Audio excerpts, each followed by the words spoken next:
Die Iguazú-Fälle in Südamerika gehören zweifelsohne zu den spektakulärsten Sehenswürdigkeiten auf dieser Erde. Aber an einer Frage scheiden sich die Geister. Welche Seite ist schöner? Die argentinische oder die brasilianische? Wir waren sowohl in Argentinien als auch in Brasilien und zeigen dir in diesem Video die Unterschiede, damit du danach entscheiden kannst, welche Seite der Iguazú-Fälle für dich am besten geeignet ist.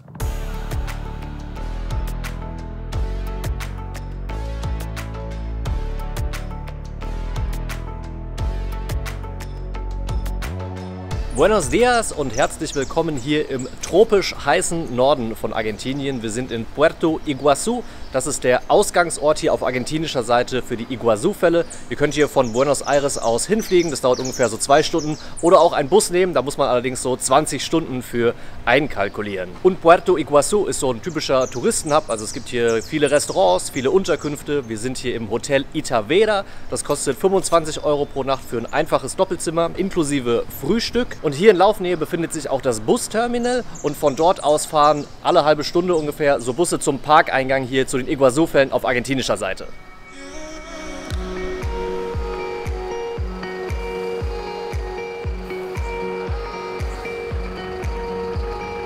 Wir haben jetzt 10.000 Pesos bezahlt pro Person hin und zurück. Das sind ungefähr 8 € pro Person. Und ich glaube, der Bus fährt so eine halbe Stunde und fährt auch ungefähr alle halbe Stunde ab.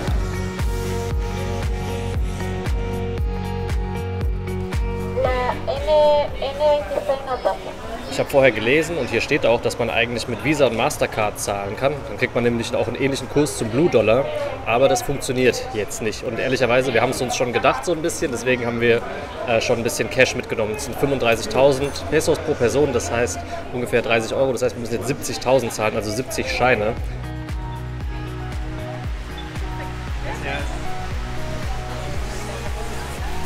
Okay, let's go! Also der Park ist auf jeden Fall riesig. Ich glaube, wir werden hier einige Zeit verbringen. Hier sind wir jetzt am Parkeingang und es gibt auch einen Zug, der durch den Park fährt. Den nehmen wir später vielleicht. Und es gibt hier verschiedene Trails, die man laufen kann. Unter anderem den Circuito Inferior. Das ist der Lower Trail, der gelbe hier. Dann der Circuito Superior, das ist der blaue hier, der Upper Trail. Und das Highlight hier ganz am Ende, Garganta del Diablo, wo die ganzen Wassermassen da reinstürzen. Und wir haben überlegt, wir machen den Circuito Inferior als erstes, also den Lower Trail. Vamos!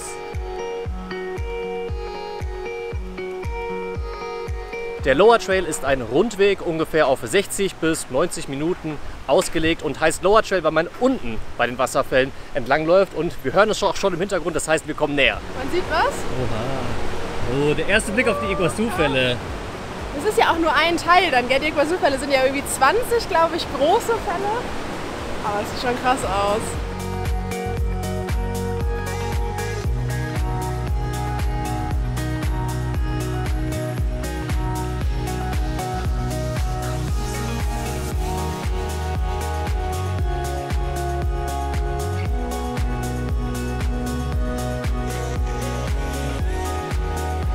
Die Iguazú-Fälle sind hinter den Victoria-Fällen und den Niagara-Fällen die drittgrößten Wasserfälle der Welt mit über 20 großen und 250 kleineren Wasserfällen. Und die Ausmaße hier sind wirklich immens, also unfassbar riesig. Das ist die Isla San Martín, die hier in der Mitte ist.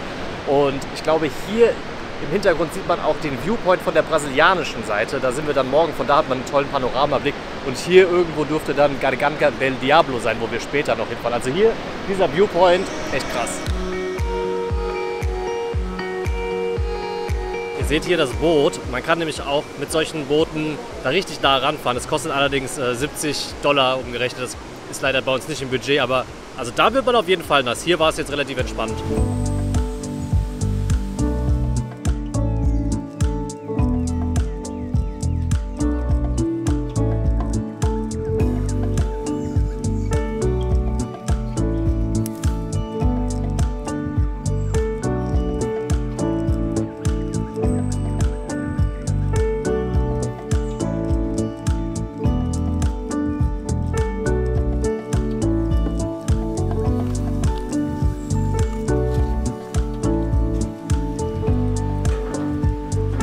Mittagessen haben wir uns selbst mitgebracht, weil das kostet hier einiges, habe ich vorher gelesen. Wir versuchen ja immer noch low budget zu sein. Ja, Aber die Cola, die ging noch. Die hat jetzt so 3,50 Euro gekostet. Das konnte man jetzt mit Karte zahlen. Das ging problemlos. Das hat ja funktioniert. Ja, und sonst einfach so ein paar Sachen gestern noch in Puerto Iguazú gekauft. Hier kleine Falafel-Sandwich und Empanadas. Buen provecho. Gracias. Wir sind jetzt ja seit über einer Woche hier schon in Argentinien und setzen, was Internet angeht, wieder auf eine eSIM von Saily. Haben wir jetzt schon öfter genutzt in verschiedenen Ländern. Hat auch hier in Argentinien wieder super easy funktioniert. Wir haben die vorher, einen Tag bevor wir losgereist sind, installiert und konnten die dann, als wir in Argentinien gelandet sind, noch aktivieren. Also direkt nach der Landung waren wir online, konnten uns dann am Flughafen in Buenos Aires direkt einen Cabify rufen. Das ist die App, die hier nutzen. Und ja, es hat einfach sehr viele Vorteile, wenn man sofort online ist. Das macht den Einstieg in so ein Land immer so ein bisschen leichter. Und was bei Saily auch besonders cool ist, es gibt auch regionale Pläne und auch eine globale eSIM. Also wenn ihr jetzt zum Beispiel wie wir hier in Argentinien seid und ihr wisst, ihr wollt auch mal rüber auf die brasilianische Seite von den Iguazú-Fällen oder einen Tagesausflug nach Paraguay machen oder so, dann ist das natürlich auch sehr cool, weil ihr dann einfach in allen Ländern hier in der Region Internet habt. Und es gibt auch wieder ein cooles Angebot mit unserem Code BetterBeyond bzw. über den Link www.saily.com/betterbeyond, den wir euch auch ganz oben in der Videobeschreibung verlinken, spart ihr 15% auf alle eSIMs bei Saily. Genau, dann würde ich jetzt sagen, mal ab zum Bahnhof und dann zur Garganta del Diablo. Also wir sind jetzt hier. Das ist jetzt der Trail, den wir noch entlang laufen. Hier steht leider nicht, wie lange es dauert. Ich glaube, es ist aber nicht besonders weit. Der Weg oberhalb der Wasserfälle hier ist ein bisschen unspektakulärer. Ihr seht es ja im Hintergrund, führt hier einfach über diese Brücken. Und was so den Besucheransturm angeht, war bisher eigentlich so erwartungsgemäß, sage ich mal, wie man es halt erwartet bei so einer großen Sehenswürdigkeit. Bei dem anderen Trail hat es sich eigentlich auch mal ganz gut verlaufen und es war immer mal wieder auch ein bisschen ruhiger. Jetzt hier, wenn natürlich der Zug ankommt und alle dahin laufen, dann wird es schon ein bisschen voller. Und ich glaube auch diese Aussichtsplattform selbst, da wird auf jeden Fall einiges los sein.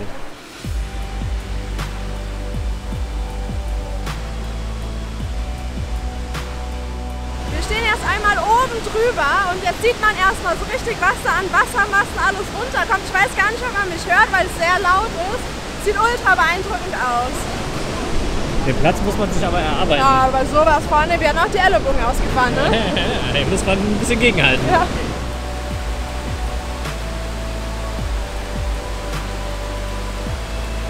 Ich muss sagen, Garganta del Diablo war jetzt der krönende Abschluss dieses Tages und wenn es euch bisher auch gefallen hat, dann lasst gerne mal einen Daumen nach oben für dieses Video da und wenn euch mehr solcher Videos interessieren oder auch Länderguides, alles rund ums Thema Weltreise, dann abonniert doch gerne den Kanal.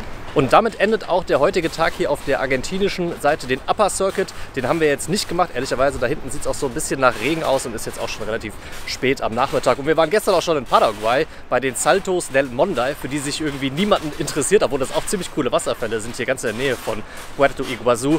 Und ja, morgen gehen wir dann auf die brasilianische Seite, mal schauen, wie es da wird. Wir freuen uns drauf und sehen uns dann wieder.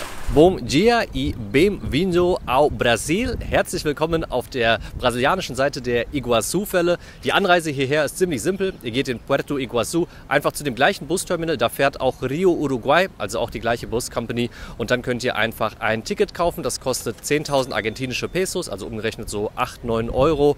Und der Bus fährt dort jede Stunde zur halben Stunde. Und es dauert insgesamt ungefähr eine Stunde. Und der setzt euch hier dann bei den Wasserfällen auf der brasilianischen Seite ab. Und er wartet auch, wenn ihr die Grenzkontrolle macht. Also die Ausreise aus Argentinien und die Einreise nach Brasilien. Die Tickets kann man hier am Terminal kaufen und man kann auch hier mit Karte zahlen und der Eintritt kostet ungefähr 100 Real, was so mehr oder weniger 20 Euro plus minus sind. Auf der argentinischen Seite sind wir mit diesem kleinen Zug gefahren und hier gibt es dafür diesen Doppeldeckerbus.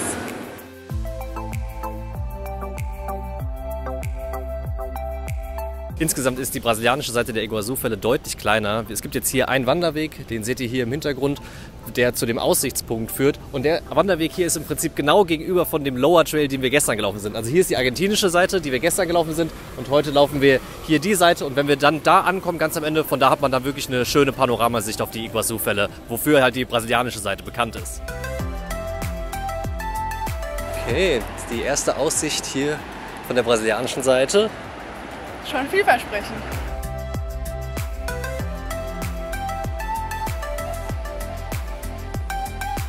Hier auf der brasilianischen Seite werden einem die Ausmaße der Iguazú-Fälle noch mal so richtig bewusst, weil man hier wirklich den Panoramablick hat. Aber ich muss auch sagen, es ist deutlich voller als gestern auf der argentinischen Seite, weil auf der argentinischen Seite gibt es halt mehrere Trails. Das heißt, das Ganze teilt sich so ein bisschen mehr auf, während es sich dann hier doch sehr konzentriert.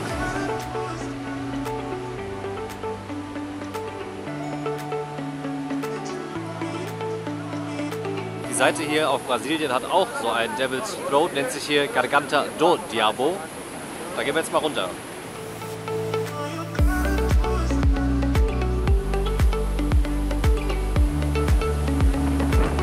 Also hier wird man deutlich nasser als auf der argentinischen Seite. Es ist eine willkommene Abkühlung, würde ich sagen, weil es sehr heiß ist, aber man wird klitschnass.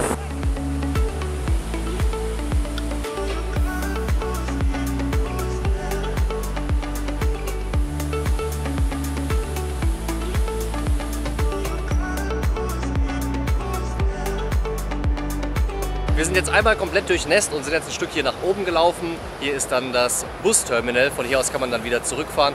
Oder wenn ihr herfahrt, könnt ihr auch direkt hier aussteigen und dann zum Devil's Throat runterlaufen. Das ist dann ein super kurzer Weg, aber wir würden empfehlen, eine Station vorher auszusteigen, dass man wenigstens den einen kurzen Trail laufen kann.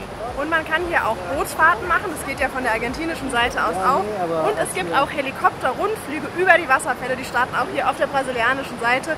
Und ich glaube, du hast gesagt, 10 Minuten kosten ungefähr 100 US-Dollar und das ist damit leider nicht mehr in unserem Budget. Ja, das habe ich auf dem Blog gelesen. Ich weiß nicht, ob der Preis noch aktuell ist. Und wir fahren jetzt zurück. Dann suchen wir uns mal ein ruhiges Plätzchen für ein Fazit, was, glaube ich, unterschiedlich ausfällt. Wir haben, glaube ich, eine andere Einschätzung dazu.